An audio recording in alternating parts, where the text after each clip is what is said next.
Iran और Israel के बीच जारी तनाव ने मिडिल ईस्ट में लगी आग को और भड़काने का काम किया है। पहले से चली आ रही इजरायल और हमास की जंग में ईरान की डायरेक्ट एंट्री होने से जंग खूंखार हो गई है।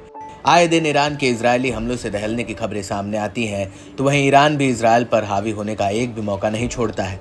दोनों ही देश एक दूसरे पर इतने ताबड़तोड़ हमले कर रहे हैं। कई रिपोर्ट्स में ऐसा दावा किया जा रहा है कि इजरायल अंदर ही अंदर ईरान पर एक बड़े अटैक की प्लानिंग कर रहा है। इसी कड़ी में ईरान से एक ऐसी खबर सामने आई है जिसने दुनिया भर का ध्यान अपनी ओर खींचा है। एक रिपोर्ट के मुताबिक ईरान में कई साइबर अटैक किए गए। जी हाँ, सही सुना आपने। यह हमला ईरान की इमारतों या उनके इलाकों पर नहीं, बल्कि ईरान की रीढ़ पर किया गया है।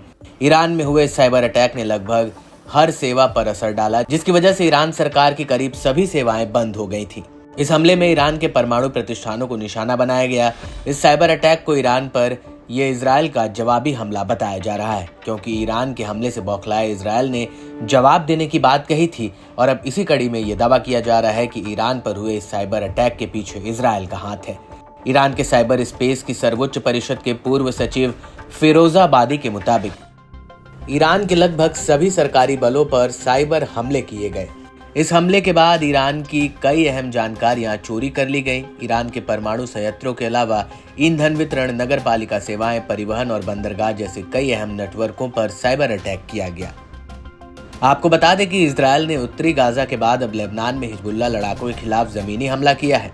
इजरायली सेना ने दक्षिणी लेबनान में एम्बुलेंस को निशाना बनाने की धमकी दी है। उसका दावा है कि हिजबुल्लाह अपने लड़ाकों और हथियारों को ले जाने के लिए इनका दुरुपयोग कर रहा है। इजरायल ने चेतावनी दी कि अगर कोई भी वाहन लड़ाकों को ले जाता हुआ पाया गया तो वह खतरे में पड़ जाएगा। इसके साथ ही एक इजरायली हवाई हमले में दक्षिणी लेबनान के नबातीह में कवाट्रियात अल सैद शहर में एक 3 मंजिला इमारत को पूरी तरह से नष्ट कर दिया गया और दक्षिणी लेबनान के बजौरिये में ज़ेब्कीन शहरों के बाहरी इलाकों में भी इजरायली हवाई हमलों की जानकारी मिली और सीडोन जिले से अल बसीरी में इजरायली हमले में कम से कम 4 लोग मारे गए और 3 घायल हो गए।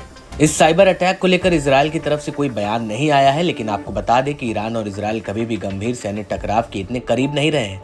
इस महीने की शुरुआत में ईरान के बैलिस्टिक मिसाइल हमले और करीब 200 रॉकेट से बड़ा हमला करने के बाद इजरायल ईरान और उसके प्रॉक्सी गुटों से खार खाए बैठा है। इजरायली युद्ध कैबिनेट ने अपने अगले कदम पर चर्चा के लिए बैठक की है, लेकिन विकल्प क्या है और ये कितना आगे तक जाएगा, ये आने वाले दिन में ही पता चल पाएगा।